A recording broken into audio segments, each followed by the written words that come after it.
Good afternoon, everybody. We're going to give it a few minutes just to let everybody get logged on, and then we will start with our training session. So hang with me for about another 2 minutes.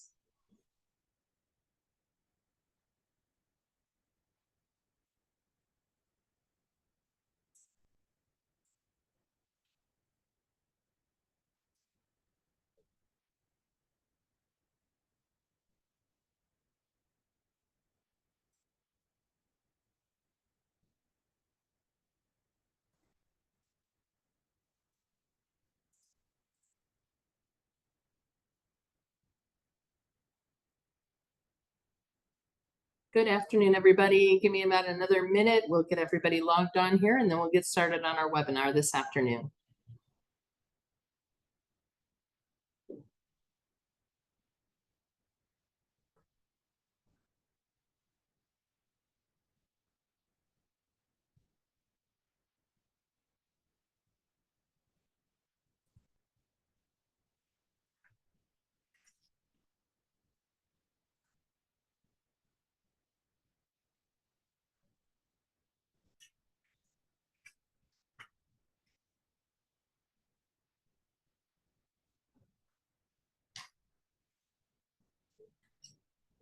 Gonna give it about another 30 seconds, and then we'll get started. Make sure we've got everybody logged in.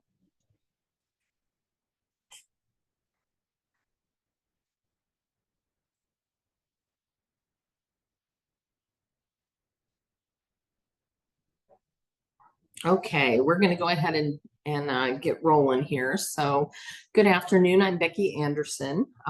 Welcome to our webinar today. This is going to be designed for school administrators and insurance carriers to evaluate chemical risk reduction. So I'm Becky Anderson. I've been working with school safety and chemical risk minimization for the past 25 to 30 years. It doesn't feel like it. It's gone really, really quick. I've also been a consultant for about the last 16 years. I was a volunteer firefighter for a few years and continue to work closely with our emergency response community. I'm located in Des Moines, Iowa, and I just wanted to welcome everybody today. I also want to take a quick minute to say thank you to Vicki Davis from the Upper Valley Lake Sunapee Regional Planning Commission. Vicki is the one that applied for the grant that has enabled us to be able to give this series of webinars. Also wanted to say thank you to Dave Waddell. Dave Waddell is the person that kind of created and started the movement of cleaning old creepy chemicals or legacy chemicals out of science labs, and has shared a number of his resources with us. Dave is retired now, but he has been an absolute fantastic mentor and resource provider over the years. The goals of all of these webinars have been to further identify and minimize chemical risk in schools. We've focused a lot on science and the science labs and science stockrooms in schools. However, we've also talked about chemicals in art, in industrial tech, and in maintenance. And all of those different areas of the schools need to really be evaluated for chemicals to make sure that we're minimizing exposure, minimizing risk to students, staff, and teachers as much as possible. Okay, so this is a quick little slide to give you some Zoom information if you're having trouble with Zoom. If you have any questions today, please enter them into the question and answer box. We won't be using the chat. We won't be using the hand raise. So please just use the question and answer box. If you're having trouble hearing me, in the bottom lower left are some audio troubleshooting buttons that you can mess with to see if that will help. Okay, and then as a final housekeeping detail, I just wanted everybody to know that that this information is current as of August 2024. So if you're watching this in 2040, the rules and regulations probably will have changed. So please know that what the information that we're presenting today, the regulatory sections that I'll be discussing today, those are current as far as August of 2024. Anybody later that's watching this, you want to take a look and make sure that you understand the most current iterations of all of those regulatory requirements. So let's go ahead and get started for today. So what we've talked about over the past 11 webinars is legacy chemicals as well as chemicals that are in excess, haven't been stored correctly, the containers have been compromised, they're very old.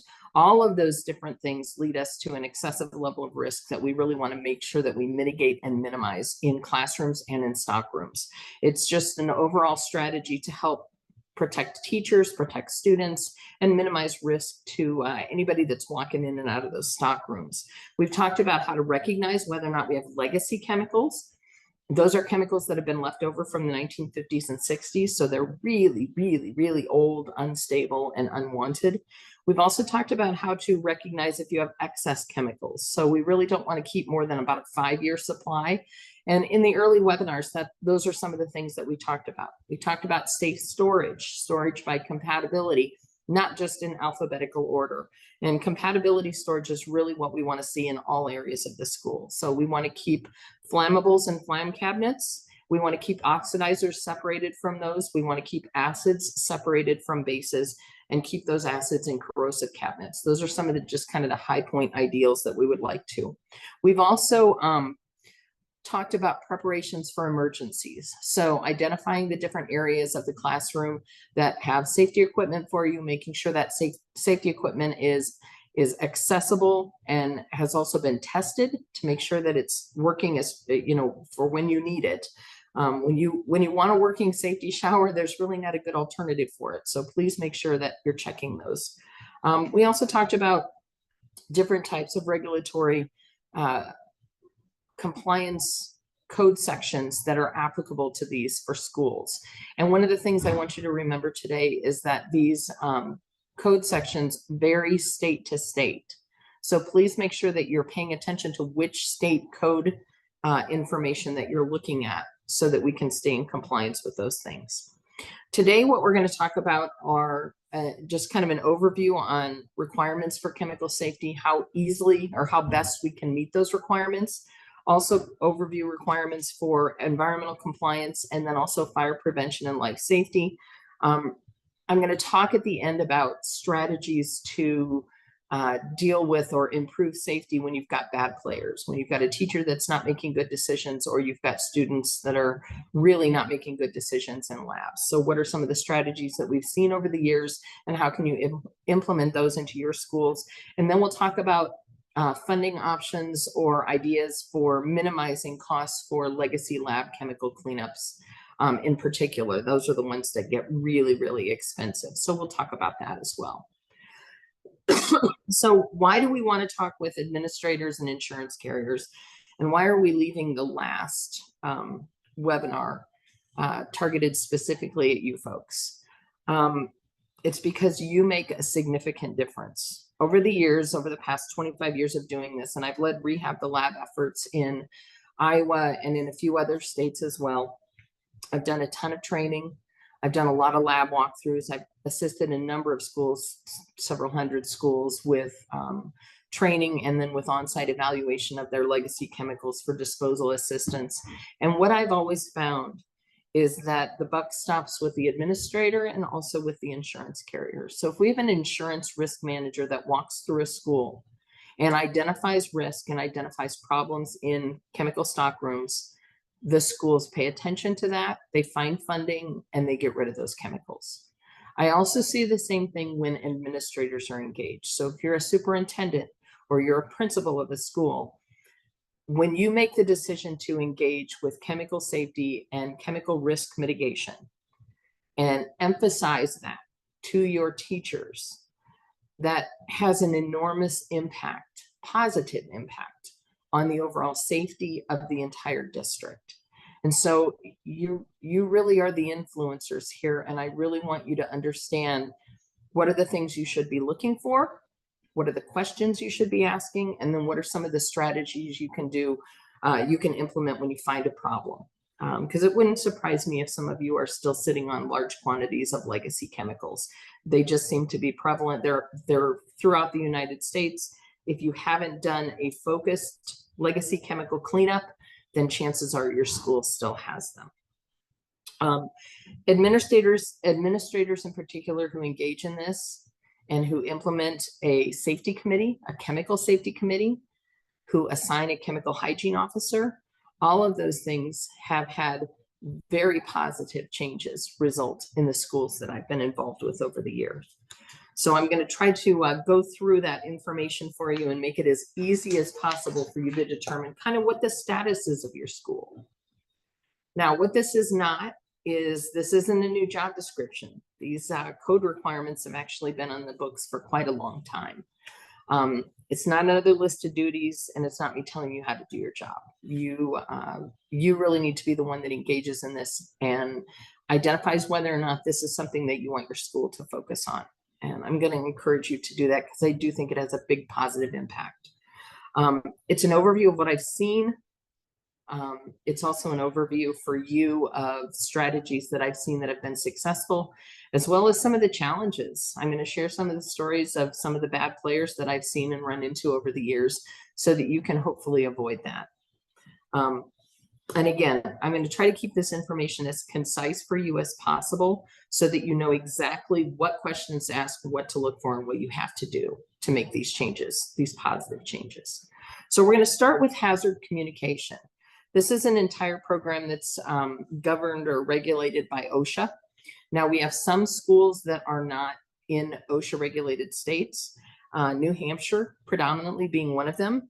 And in the state of New Hampshire, what we've seen now is that the Department of Labor thought that this was so valuable, this hazard communication program, that they also pulled it and implemented it. And as of, I think last October was when the legislative change took place. The Department of Labor has adopted most of the language from the hazard communication standard and is now enforcing it. So just because you might not be in an OSHA governed state or an OSHA specific state doesn't mean that you still don't fall under these requirements and regulations. To find them and to understand completely what this code section requires, you can look in 29 CFR 1910-1200. 29 CFR is the Code of Federal Regulations. That's where all of the regulations are listed. You can throw those numbers in to a simple Google search and you'll get that section of code. Again, that was 29 CFR 1910-1200. And essentially what that does is it creates a list for you of the things that you need to have. New Hampshire's Department of Labor has adopted this in full. The interesting thing is Department of Labor in New Hampshire has not just focused it on science chemicals, they focused it on chemical risk as a whole. So it's been really positive.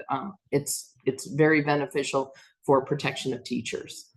These are the core requirements associated with the hazard communication plan. And basically what this is how are you conveying, if you're a teacher and you're using hazardous chemicals, how are you conveying that risk to students in the classroom, to other colleagues, to your administrator?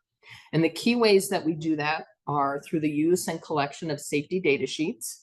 Notice they're not material safety data sheets anymore. They haven't been material safety data sheets since 2016. So we're almost at 10 years now.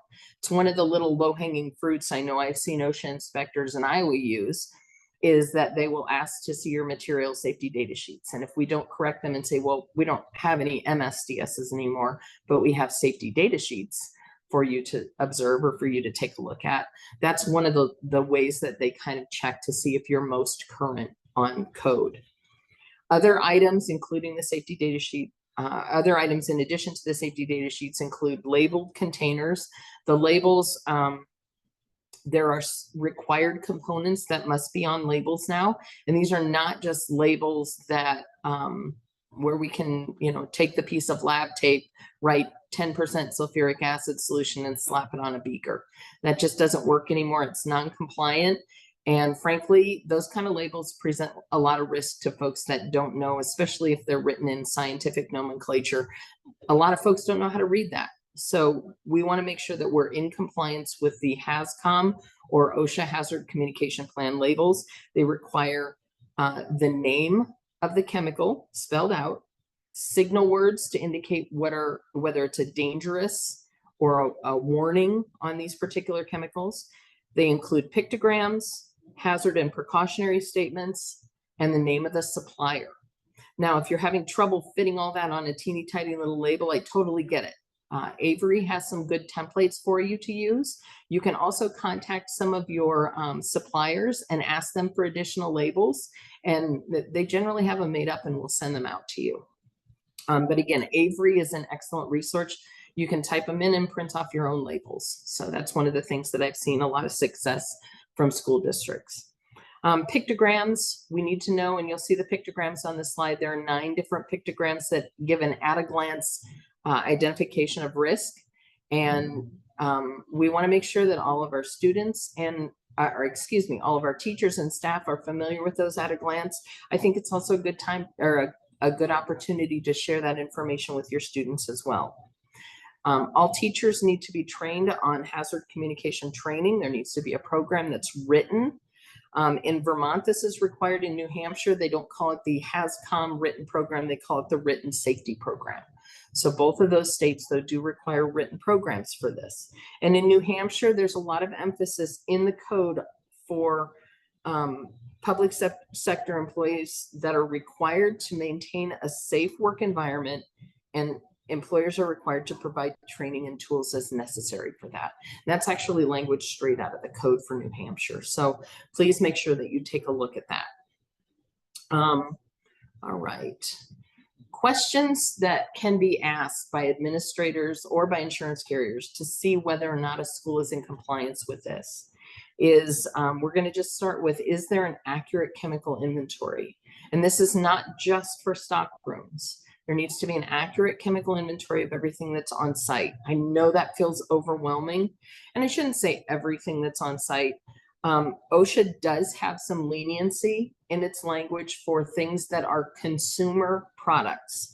So for example, if you've got pens, if you've got whiteout, those are things that are available to consumers, and they do not have to be included in your written hazard communication plan. They don't have to be included on your inventory, okay? It is just commercial chemical products. So things like science lab chemicals, art chemicals, industrial tech, if we've got like an automotive program, bus barn chemicals, those are all the types of things that we want to see safety data sheets and see included in that inventory. Next question is, who keeps that inventory updated? So a lot of times this will fall under the responsibilities of a chemical hygiene officer. It's tough to keep that inventory updated.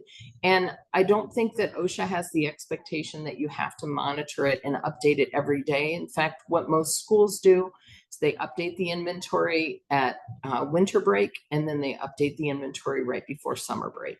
And typically that meets the requirements. We know that you still have chemicals. We just, the quantities will vary. And if you would like a spreadsheet, one of the things that Dave Waddell developed for us is a spreadsheet of it's an Excel spreadsheet, has about 1,000 chemicals in it that are commonly found in science labs. In addition to just having the names of the chemicals, it also sets you up to be able to put in the manufacturer and the quantity that you currently have on site. Number of containers of, let's say, 100-gram containers, something like that.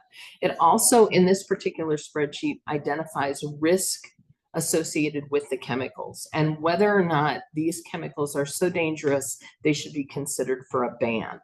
I know that Vicki had access to those, and I believe that they've been put on the Upper Valley Lake Sunapee Regional Planning Commission website. So Vicki, can you verify that for me? That's correct. It's actually a special website, and I will put that address in the chat for everyone. Okay, fantastic. Thanks, Vicki. And if you can't find that for some reason, you have any troubles, my email will be at the end, and you're welcome to reach out to me, and I'm happy to send those over to you. They're excellent tools. They make inventory and go a lot faster because you don't have to worry about spelling long words right. Now, the only downfall with those is they do not include art chemicals, industrial tech, custodial, maintenance, or bus barn. So they're just targeted at science lab chemicals. But it's at least a really good start for your science lab folks. Other questions to ask is, are there safety data sheets, and are you keeping those current? You can have an electronic safety data sheet system now. That's no problem at all. I tell you, I get a lot of questions about this, about whether or not to have the paper copies as well.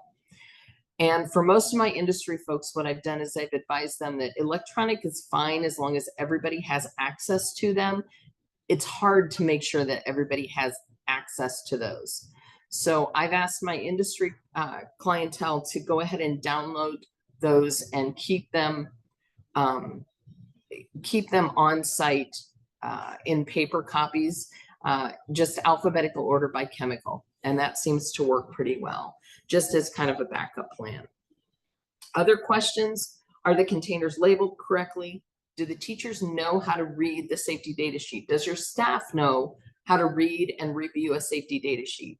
We actually did a webinar on this, and you're welcome to go take a look at that. I think it's a pretty valuable webinar that helps to kind of ferret through that 16-section, very overwhelming document and get really into the nitty-gritty of what do you need to know? How do you need to evaluate, or how you can evaluate the risk associated with the chemical very quickly. Other questions include: do you have a written program for hazard communication? And then is your hazard communication program part of your overall chemical hygiene plan? Okay. All right, we're going to go ahead and keep moving on. So the next section then is, and please, if you have any questions about any of these specific sections, let me know. The next section is on chemical hygiene plans, and chemical hygiene plans regulatory requirements can be found in 29 CFR 1910-1450. Again, this is governed by OSHA. However, we've had some interesting changes. So in New Hampshire, New Hampshire does not have its own OSHA program, but in New Hampshire, the Department of Education adopted this, the requirement for a chemical hygiene plan. And they adopted it not just as a chemical hygiene plan for labs, but for also any areas of the school district where hazardous liquids or open flames are frequently used. And that's verbatim out of the code. So please make sure that you understand that if you are in New Hampshire and that you're paying attention to it. That was a code change that just happened in the last 6 months. We do have some templates and some examples of chemical hygiene plans. Chemical hygiene plan stuff can be pretty overwhelming. Okay, there are some key sections that are required, and I'll go through those in just a minute here. But to get that document drafted and then to have it actually be a useful document is probably going to require input from a number of different areas of the school. Okay, in Vermont, it's just a lab requirement at this point in time. I'm going to encourage you, though, because it does cover such a scope of how chemicals are handled safely, that you also use it in Vermont to apply to other areas of the school. You just have one document, chemical hygiene plan, that identifies how you're going to address, manage, and mitigate risk as much as possible when you're working with those chemicals throughout the school. Writing the chemical hygiene plan should be comprehensively targeted kind of throughout the school. I think it's just easier for you to enforce it that way as well. As an administrator, if you have one set of rules for everybody that's working with chemicals, it's going to make your life a lot easier. And the rules are pretty broad scoped. So these are some of the different regulatory requirements that are addressed by the chemical hygiene plan. The first is scope and responsibilities. And this is where we actually identify that, hey, you know, teachers and staff, if you're messing with chemicals, you're going to do it the right way. You're going to make sure that things have labels. You're going to make sure you've evaluated safety data sheets. And you're also going to make sure that you've evaluated risk level of that chemical to determine if it's warranted to use in the school or if it's just too high risk. So roles and responsibilities is pretty critical. It's also where you're going to assign your chemical hygiene officer's role and responsibility. As you're filling that section of the chemical hygiene plan out, it's tempting to put specific names in there. I think the intent from OSHA is for you to put some specific names in there. If that's the case and you do put specific name assignments in there, please make sure that it's updated annually or as situations change. So for example, if you assign someone to be a chemical hygiene officer and 6 months later they're no longer with your school, you need to make sure that you're updating that. Okay. Um, Next section is information and training. So how are you going to convey this information? Where's it going to be located? Is it going to be in a specific training folder that all teachers have access to and all staff have access to? And what is the training going to consist of? And one of the things that we've seen nationally that OSHA has really been pushing on the last few years is what's called a demonstration of competency. So as we've seen more and more training go to online training or computer aided training, anything like that, even if it's live, one of the things that OSHA wants to make sure of is that people are actually paying attention to the training and that they're absorbing that information. And they're also able to apply it in their everyday jobs. So make sure that you account for some sort of demonstration of competency, whether that's a little quiz that happens every 4 or 5 pages through the training presentation, or they have to take a quiz afterwards, or something like that. Those are some of the demonstration of competencies that we've used. Safety data sheets and labels on containers will need to be covered in here. So you can actually save yourself a little bit of effort and stick a section that's called or referred to as as hazard communication in your chemical hygiene plan.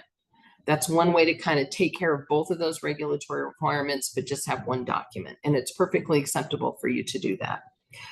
Standard operating procedures, personal protective equipment, standard operating procedures. This is an industry term.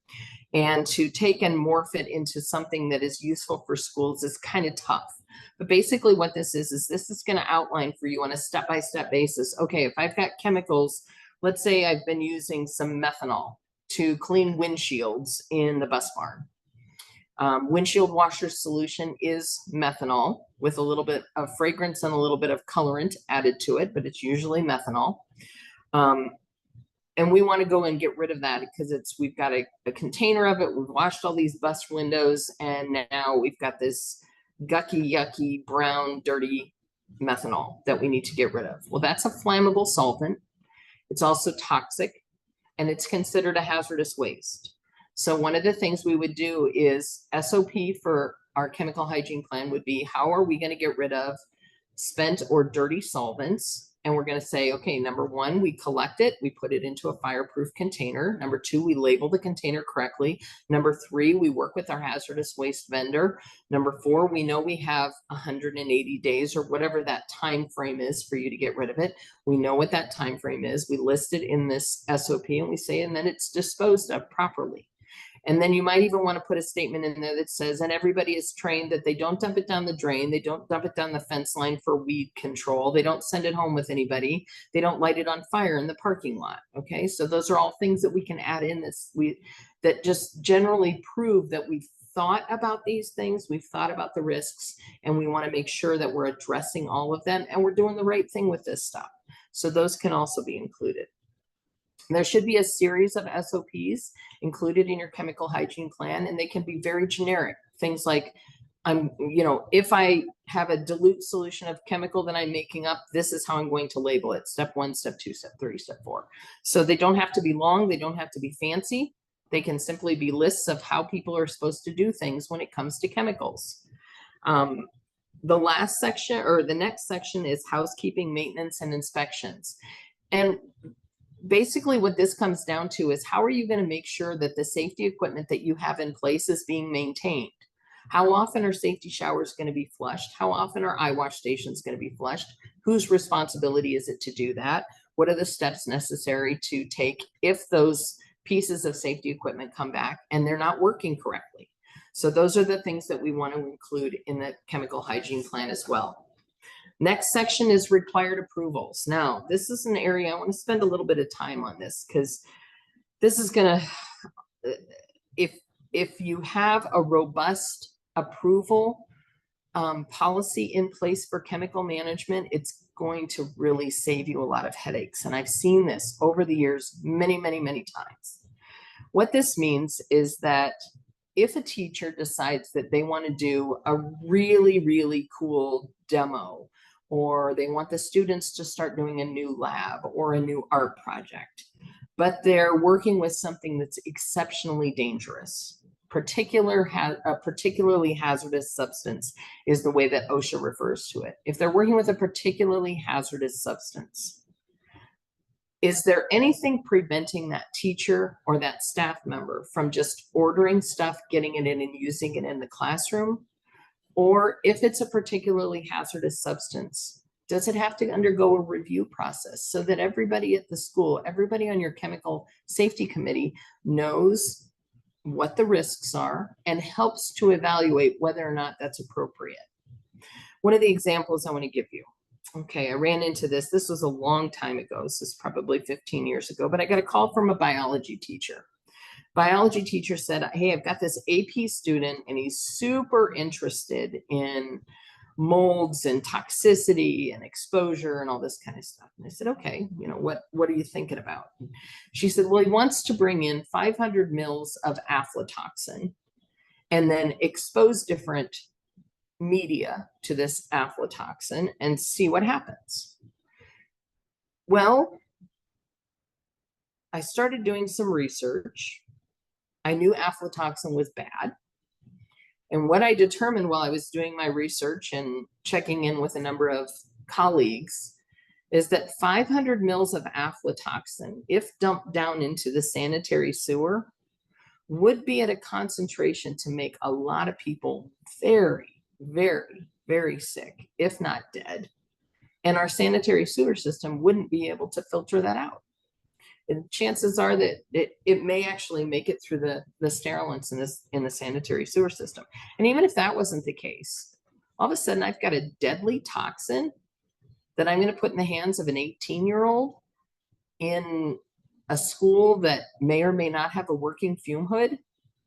I went back to the teacher and I said, you know, I don't think this is a good idea at all. In fact, I think it's a very, very, very bad idea.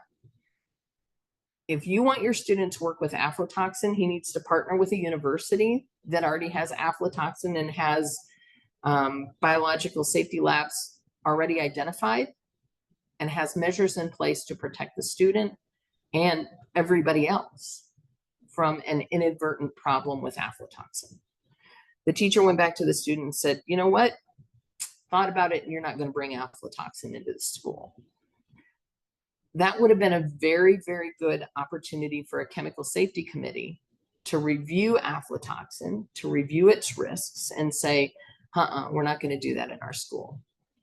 I had another instance several years ago where a teacher, I was going through their inventory of the things that they wanted to dispose of. And I found a 1-pound container of strychnine.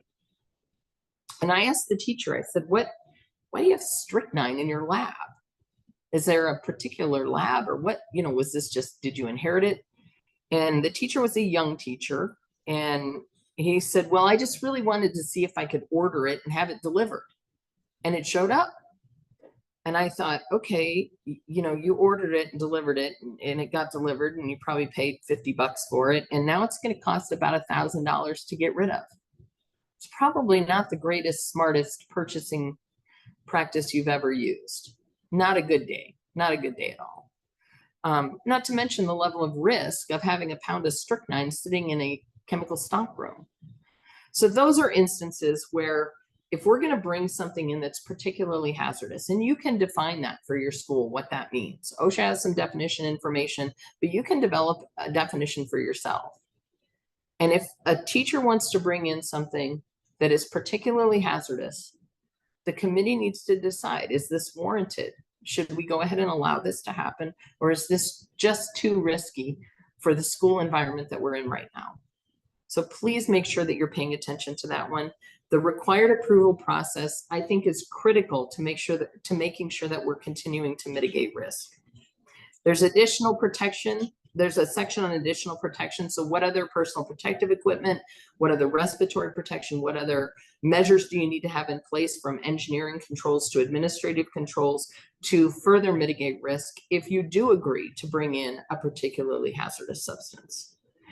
Other sections of the chemical hygiene plan include the emergency response and chemical spills section. Those also should be their own standalone programs, but you can implement those and adopt those as part of the chemical hygiene plan. Then there should be a section on records, signs, and labels. So how are you going to alert others where the chemicals are stored? How are you going to alert our local emergency responders where the highest levels of risk are?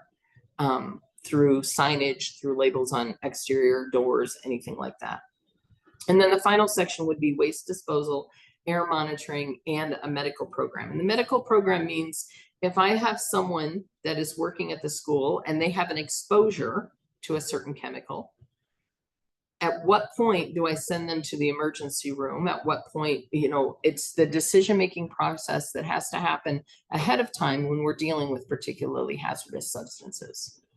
So, and it's not so much having the chemical hygiene plan document on site, it's the process that you and your team have to go through to develop that chemical hygiene plan that is really beneficial. All right, questions to ask for the chemical hygiene plan. Do we have a chemical hygiene officer designated? Is there a safety committee? At what point is a process or a chemical too risky? What are the parameters that we want to have in place to make sure that we don't have anybody doing anything, bringing any chemical in that's too risky? If a particularly hazardous substance is allowed, what are the extra precautions that we're going to take to make sure that people are protected from that? And then what are the response procedures that we have in the event of emergencies? At what point do we try to clean it up? What are the components that we have to do that? What are the spill kit materials that we have on site? And at what point do we say, nope, we just need to evacuate, get everybody out of here, and then call for help? You also want to identify who you want to call for help, okay? All right, next is hazardous waste disposal. Now, we spent one webinar talking about the specifics of hazardous waste disposal, and I'm not going to get into the details this time. What I'm going to tell you is for each state, it's very complicated. I wish it was easy. I wish I could just give you a list and say, here are all the things that are hazardous. Doesn't work that way. You need to make sure that you have identified what your state requirements are for hazardous waste management and disposal. And I think one of the smartest things you can do is to find an ally at one of the state agencies that can help you identify how you're supposed to dispose of different things. There are some resources available to you through hazardous waste companies as well that can help you identify those things. But the key thing that I want you to remember is that it's very complicated. And if you mess these regulations up, it can be very expensive. The penalties for these are pretty substantial. Lots of resources available. If you run into some roadblocks, you'll have my email. Please feel free to reach out and I can hopefully connect you to someone that can help. Key requirements for waste management. Waste is required to be managed from cradle to grave. So when it's first created, all the way through to its end destination. Hazardous waste in particular consists of things that you don't want. They've been abandoned, they've been spilled, you can't use them any longer. Those are all criteria that address or that meet the criteria for hazardous waste potentially. Anything that is a regulated waste has to be collected in the proper type of container so that it's compatible, it doesn't eat through the container, has to be labeled, has to be stored correctly, and it has to be disposed of at an appropriate facility. Please make sure that you understand all of those things before you decide to dispose of any chemicals. Probably the easiest thing for you to do is to just implement the policy with your teachers and staff that chemicals do not go down the drain. They don't get evaporated up a hood or outside, and they don't go in the trash until you can absolutely verify that they are non-hazardous. And it's hard to do that. It's going to take some time.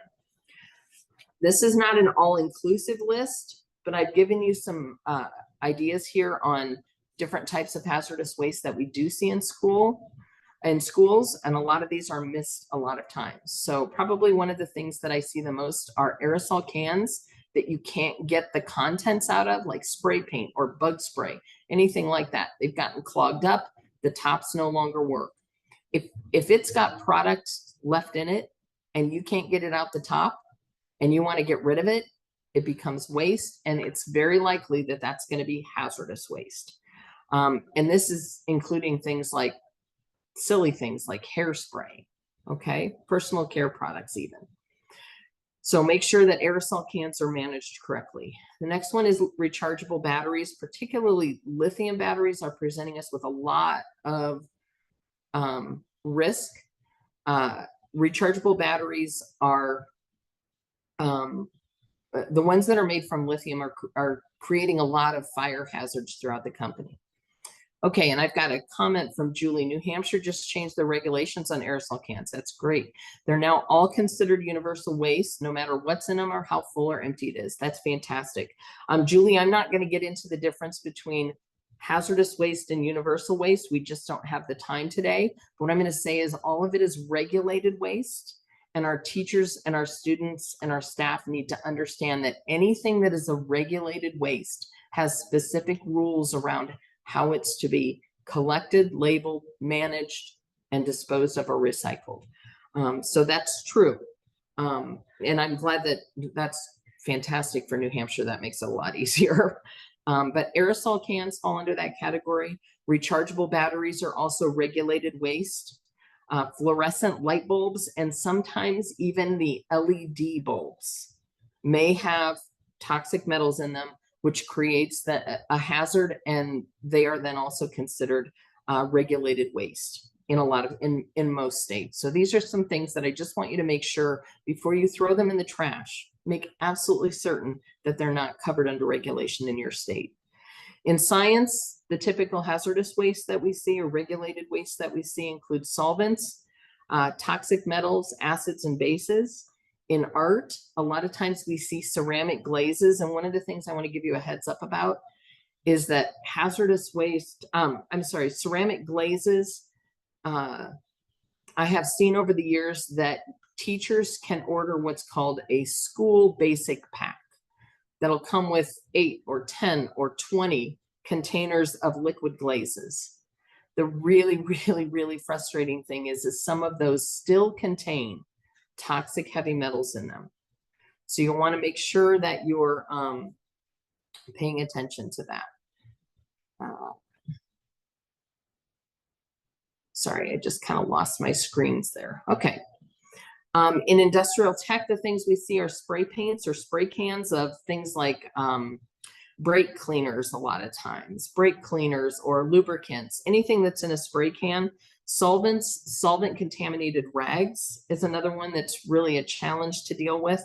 And then used oil. Under maintenance, we see corrosive chemicals, pesticides, oil-based paints, solvents, various types of batteries, boiler chemicals, used oil, all of those will fall under regulated waste in most states. And you need to look and be sure that you're managing those properly and that they're not just going for disposal. Okay. Now we're going to talk about, we're going to switch away from regulated waste and we're going to talk about the strategies that you can use to minimize the amount of the expenses associated with hazardous waste cleanups and disposal. So these are just some strategies to lower those costs initially. It's easiest to, of course, just send a long list of things you want to get rid of to a hazardous waste company, ask for a quote, make it go away. I will tell you though, through due diligence, you can cut those costs significantly. One of the ways is to evaluate the containers, and if you have any partial containers, particularly this is critical for cleaning agents, if you can use them for their intended purpose. Okay, so let's say you've got one type of cleaning chemical collection that you're using, and a vendor comes in, they offer better pricing, you switch all of the products to a new vendor. You've got some old product left behind. Instead of paying for disposal on it, use the product up. As long as you're using it for its intended purpose, it's not waste. You're using it for its intended purpose. It's a product. It will save you money to do that. Educate students, staff, and teachers. Again, nothing down the drain, up the hood, or in the trash can unless we know specifically that it is non-hazardous. It'll be in your interest to establish one key contact that kind of coordinates disposal of hazardous chemicals. Typically, this is the chemical hygiene officer, but it doesn't have to be. And make sure that that person then understands hazardous waste regulations. One of the things that we've had success with is going through chemical lists or disposal lists and identifying what is non-hazardous. There are going to be certain chemicals on there, or certain components, certain products on there that are non-hazardous, and they can be thrown in the trash. I find that schools, once they've done an inventory evaluation and they have this long list of chemicals, they get really hesitant about throwing anything away, and they get really fearful about that they're doing something wrong.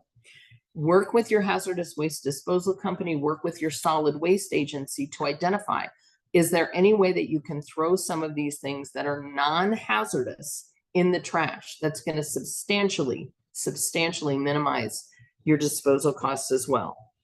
And then finally, pay particular attention to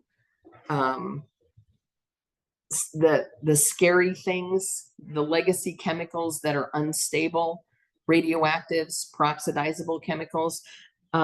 Pay particular attention to those and work to determine locally if there are some more affordable options, such as working with your local emergency response teams, such as working with your local university and partnering with them for what we call a milk run for hazardous waste disposal.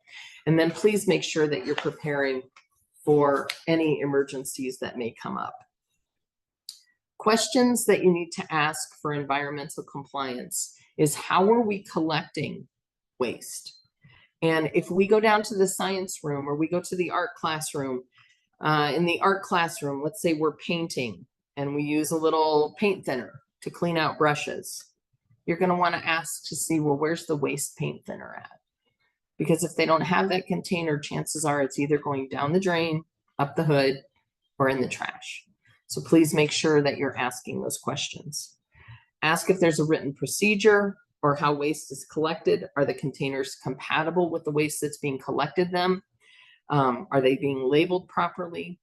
And then again, if you have one key contact person at the school that is versed in this stuff, that works with your hazardous waste disposal vendor, works with maybe your solid waste agency to minimize the amount that goes and is disposed of for hazardous waste. If it's non-hazardous, it doesn't have to go through a hazardous waste company. Okay. Those are some strategies that you can minimize your costs pretty substantially. We've really seen substantial decreases in the amount of expense by just focusing on how we can minimize. Okay, the last section here that we're going to talk about real quick is life safety and fire prevention. Typically, the fire marshal will come in and walk through about once a year. A lot of times, most states are still under NFPA regulations. Some states have switched over to IFC. They're just two governing bodies that make up the fire code requirements. You probably need to know which one you fall under so that you can look up the code specifics and make sure that you're in compliance with them. One of the things we want to think about is the amount of combustibles that we have on site. And that's one of the things that our fire inspectors throughout the country have been focused on for the last several years. Typically, the quantities of chemicals that we have on site don't come close to the threshold limits that are in the fire code. What your fire inspector may look at, though, is chemical compatible storage, spill kits, fire extinguishers, fire blankets. How are you going to respond in an emergency if you have a spill or if someone has an exposure where they're exposed to a chemical splash, chemical spill, something like that? A lot of fire inspectors are now focusing on that sort of thing. And I think that's what we're going to see in the next few years, because the quantities that are in the fire code, typically, again, schools don't exceed those quantities, don't even come close to those quantities. They're really designed more for industry. Questions that you can ask, or I'm sorry, simple strategies that you can use to stay in compliance with this kind of stuff is to make sure, if you do have rechargeable batteries on site, I'm going to encourage you to get a product called Cell Block or some other type of fire suppressant that will stop the thermal runaway reactions from occurring. Damaged lithium batteries can overheat, spontaneously light themselves on fire. We just did a webinar on this a few weeks ago, and this is a really serious consideration for a lot of fire departments now. If you have rechargeable batteries on site, I would encourage you to go ahead and add in some cell block. It's not super expensive, but it does need to be considered part of your response kit if possible. Follow through and identify a maintenance schedule for all of the life safety equipment that you have on site. That includes maintenance schedules for things like safety showers, eye wash stations, fire blankets, spill kits. Who's checking your spill kits to make sure that they're continuously stocked, those types of things. And then identify and document emergency responses to chemical related incidents. So one of the things you can do is work with your local first responders to identify where your areas of risk are. A lot of times they'll be happy to help you understand where levels of risk are and what you can do to mitigate that level or that risk. And then we want to make sure that we're training teachers so that they know how to use the life safety measures and safety measures that are in place in their classroom. So a spill kit is fantastic to have, but if you don't know what's in it and you don't know how to use it, it's not going to do you any good in an emergency. So work with your teachers to make sure, and your staff personnel to make sure they understand how to use those components. Questions to ask to make sure that you're in compliance. What's the flush schedule for those safety showers? Is there clear access to them? See the photo here is, I've seen this in dozens and dozens of schools, where even if you needed to access that safety shower or eye wash station, there's a whole pile of stuff in front of it. You can't get to it. Seconds count when we're dealing with an emergency like that. So please make sure that you have open access to all of those life safety and life and health safety measures that are in place in classrooms. Easy open access to your spill kits, easy open access to safety showers. Again, we want to identify any rechargeable batteries, make sure that we know how we're going to evaluate those to make sure they're not damaged and they're being stored. We've seen a number of overnight fires in residences, in households, just from damaged batteries lighting themselves on fire. So please pay attention to that. And then one of the other strategies that I would really encourage you to implement is the use of a student safety contract. And I think this should come from your chemical hygiene. It should be a part of your chemical hygiene plan and also come from your safety committee. I would encourage you to use it throughout the entire school, not just in science labs. All right, now the next section is, it's not a pleasant one, but I want you to be aware of some of the trends that we've seen and some of the risks that we've seen nationwide. It doesn't happen very often, but this needs to be part of that chemical hygiene plan. How are you going to address things with a teacher that is making bad decisions, incorrectly assessing risk? What are you going to do about teachers that intentionally conduct experiments with students that are too dangerous and very high risk? And then what are you going to do with students that put other students at risk because of their behaviors in a laboratory classroom? And we've seen all three of these increase over the last few years. I'm going to talk through just a couple of examples to let you know. One of the things you can see is in that upper right-hand picture. That's a photo of what we call the whoosh experiment. What this is an experiment where the teacher puts a small amount of solvent or flammable liquid in a 5-gallon container. They swish it around to suspend, to cause those flammable solvent vapors to suspend, and then they light it on fire. And we have seen a number of times where those containers have exploded and hurt students and hurt teachers. In fact, you can go out to YouTube and find all kinds of really stupid examples of people getting hurt doing this experiment. I don't think that it's one that's appropriate for school. I know it's kind of a cool one. It's not appropriate. It's very high risk, and we've just seen too many accidents from it. The other one is called the rainbow demonstration, and it's about flame testing. You'll see the photo just below the whoosh experiment, that's what the rainbow flame test experiment looks like. This is such a dangerous experiment, and we still see it used all throughout the country, to the point that the Chemical Safety Board investigated the use of this particular experiment and has issued recommendations that it not be used in school. This is these are just two that are just way too high of risk. Ask and see if your teachers are using those. For insurance carriers, I would also ask while you're on site if any teachers are doing those experiments. They should not be. They're just too high of risk. And we've seen resulting accidents and incidents. As an administrator, one of the other things that you're probably going to face some challenges with is teachers that don't use the best judgment in determining what labs they want to do in class. As an example, several years ago, it's probably been about 18 years ago, I was contacted by a school administrator, and he said, I don't know what to do here, but I'm really concerned. I said, okay, what's going on? He said, well, I've got a teacher that asked each of the students to bring in one component for methamphetamine manufacturing, and he was going to demonstrate making methamphetamine in class with the household products the students brought in. And I said, okay, I would contact the police department. It's an illegal activity, and that teacher shouldn't be doing that kind of stuff. The administrator did end up doing that. Not only was the teacher fired, but the teacher also went to jail for a little while.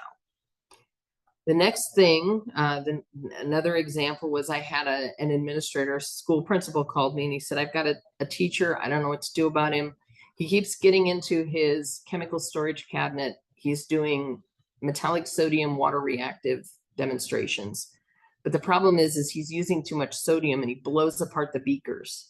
And I've had now 3 times where students have had to come to the nurse's office because he blew shards of glass all over the front row. But I took the sodium away from him. I told him to stop. I suggested that he change the lock on the chemical storage cabinet and then not renew that teacher's contract. And I believe that's what he did. I never received follow-up information on that. But those are the kinds of situations that if you have a robust chemical hygiene plan that very clearly lays out you're not going to put up with dangerous activities in the classroom, it's going to really help you when you do, or if you do, and I hope you never do, but if you do run into a situation like this, because they are out there. I'm going to show you this list, and I'm happy to share this with you. I don't expect you to read it. It's intentionally designed so that it's really overwhelming. But basically what this shows is all of the accidents that occurred between 2000 and 2015 across the country that were documented that resulted from accidents in the science lab. I will tell you that since 2015, they've increased even more. And one of the trends we're seeing now is that they've increased even more substantially since we've had students come back from COVID. There just seems to be, we're not sure what's going on, but we've got a lot of accidents occurring. Chemical hygiene plan is going to help you prevent any of these situations. It's also going to outline for you what the consequences are of any problems that come up either with students or with staff. When you're sitting down with that safety committee, I would also encourage the safety committee to draft up their own safety contract that is specific to your school and your particular situations. There are some excellent models that are online, and I'm happy to send some of those to you. But I think they really need to be site specific to what your expectations are. Now, last section that we're going to talk about just really quick, because I see we're almost out of time today, is cleaning up legacy chemicals, which is very expensive. How can you minimize some of those costs? Again, we want to work locally for high hazard management if we possibly can. So bomb squad, fire department, if we find any peroxidizable chemicals, one of the things I want to emphasize to you is just because you find them and identify them doesn't mean that it's an emergency situation. Please keep in mind those chemicals have been sitting on that shelf doing nothing for 50 years. So as long as they're not moved or touched or messed with, you've got some time to identify options for disposal. Working with local resources for disposal of radiologicals or radioactive chemicals is also another good option. And then what I'm really going to encourage you to do, though, is work through your inventory list of things that you want to dispose of. And we want to ask teachers, what are you using? We don't want to ask teachers, what do you want to keep? Teachers have a tendency to want to keep everything. What are they using? We're going to evaluate what they're using. And then anything that they're not using, go through. Anything that's non-hazardous, work with your local solid waste agency and dispose of it. Anything that is universal waste or recyclable, work with your solid waste agency to learn how to do that and minimize your costs as much as possible.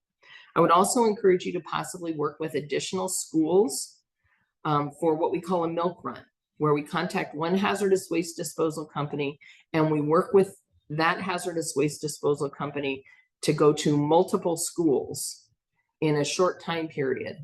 It will minimize mobilization fees. It'll minimize what are called demerge fees. There's a whole bunch of cost reduction you can do in the event that you can have multiple schools working together.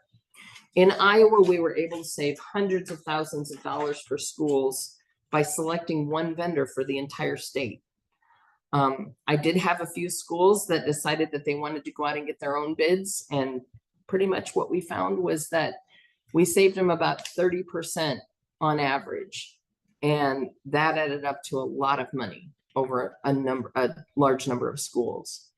You can typically do most legacy cleanups for under $10,000 if you implement some of these strategies.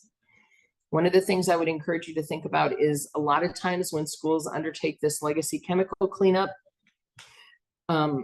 they typically will pull it out of their facilities budget because the science budget is just not large enough to take a hit like that. A lot of times it will come out of a facilities budget, but I want you to understand that as long as you work diligently to minimize those costs, you can likely get it under $10,000. That is one of the things that I'd be happy to work with any of you on is identification. Once you've decided what things you need to get rid of, to coordinate with your solid waste agency to figure out, are there options to trim that list down? Please recognize that as you dispose of all these legacy chemicals, there may be some that are valuable to the teachers that the teachers are using that they might need to replace. When they replace them, they need to replace them in very small quantities. And fortunately, now all of our vendors, almost all of our vendors will sell chemicals in small quantities. I just wanted to go through this really quick again about why we also need to have purchasing policies in place. And this is one of the things that should be a part of your chemical hygiene plan. We want to make sure that we're assessing what we're buying and bringing in before we get it in, so that if we then all of a sudden decide it's too high risk, we don't end up with a big bill. And this example is with muriatic acid. Muriatic acid can be bought at any local box store. Usually it's about $9 for a quart of it. It's used as a concrete cleaner, but it's super dangerous. It's 37% hydrochloric acid, which is a high enough percentage to burn your eyes and burn your nose if you're not wearing respiratory protection.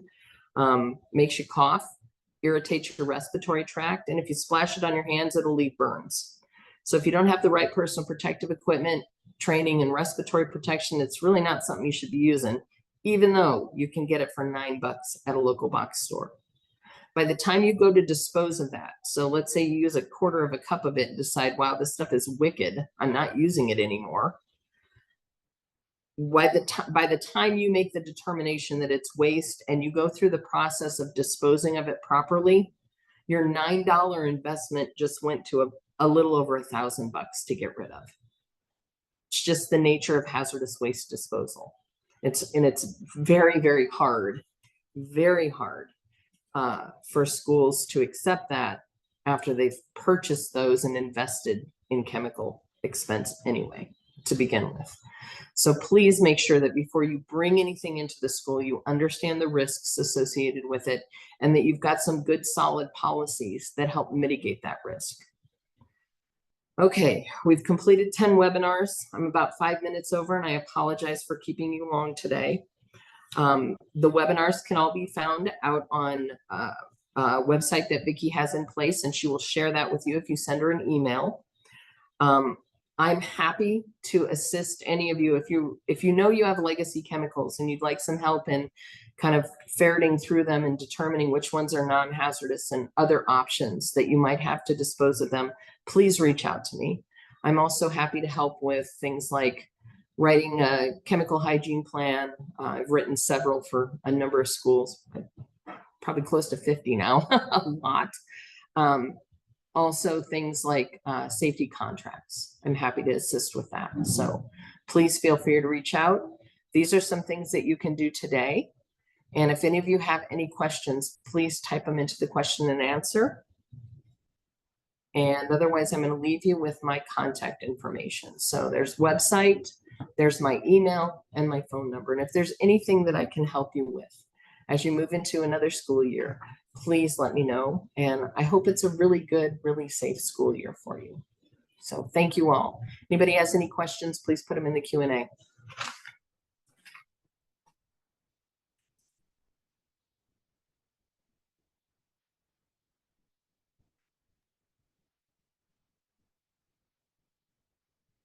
Thanks, Becky. All right. Thanks so much. I appreciate